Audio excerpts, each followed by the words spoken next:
Hallo, ich bin's, der MC Brutal. Und das ist der brutale Jahresrückblick 2014. Was für ein brutales Jahr, oder? Ey, zieht doch das mal rein.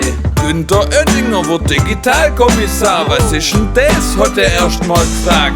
Ist das mit den SMS? Fax kann der auch schon, bloß kein Stress. Sebastian Kienle aus Mühlacker ist Triathlet und zwar ein ganz taffer. Der ist Ironman geworden auf Hawaii. Respekt, junger Vater, das war einwandfrei. Höhleforscher Westhausen hat verletzt, in der riesigen Riesending-Höhle festgesteckt. Dem sei Rettung war phänomenal. Was das kostet hat, das war brutal. Junger Vater, was die Seile und Karabinerhaken gebraucht haben, du. Aber ist noch mehr passiert daran, ey, sieht er das mal rein. Argentinier han ich wirklich gern, aber lieber han ich der 4. Stern. Wir Deutsche haben's mal wieder elle zeigt, wir sind Weltmeister geworden mit dem Yogi, geil, Riesenskandal beim ADAC. Die haben sich nämlich ein bisschen verzählt, das beste Auto ist gar nicht der Golf, sondern der Leopard 2, der ist mal toll. Auf der Welt gab's einen neuen Trend, man wird vom Kübel Eiswasser überschwemmt. Die Eisbucket-Challenge war für den guten Zweck, gegen die Nervenkrankheit ALS. Ja, ich han auch mitgemacht und ich han der Kretschmann nominiert, aber der hat nicht mitgemacht, da war ich schon enttäuscht. Sieht er das mal rein.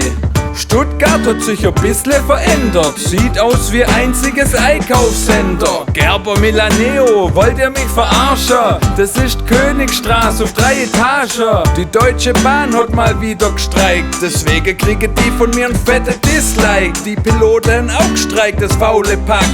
Wurde in Deutschland überhaupt etwas geschafft? In Biberach, da war's einfach irre. Da war ein Taxifahrer mit 2 Promille. Dem sei Spezialität waren Serpentine. Die hat er einfach pariert mit Schlangenlinie. Wo ist? Der hat es einfach zu wörtlich genommen. Wenn du besoffen bist, dann nimmst du Taxi, gell? Ey, zieht er das mal rein. In Tübingen hat sich ein Austauschstudent aus den USA in eine Steinvagina eingeklemmt. Der ist festgesteckt mit Samtfüßen und der Hose. Was war denn das für eine Verhütungsmethode? Mega-Fluktuation beim VfB. Hallo Ade, hallo Ade. Betrüb Stevens und der Fee. Darf man überhaupt so oft auswechseln, hey? Alexander Gerst aus Künzelsau durfte als 11. Deutscher ins Weltall hinaus. Den hat man gefragt, hey, was willst du denn da essen? Und der hat gesagt, natürlich Kässpätzle. Ah, das wär ein Traum. In der Schwerelosigkeit Kässpätzle, dann liegen die nicht so schwer im Magen, weißt?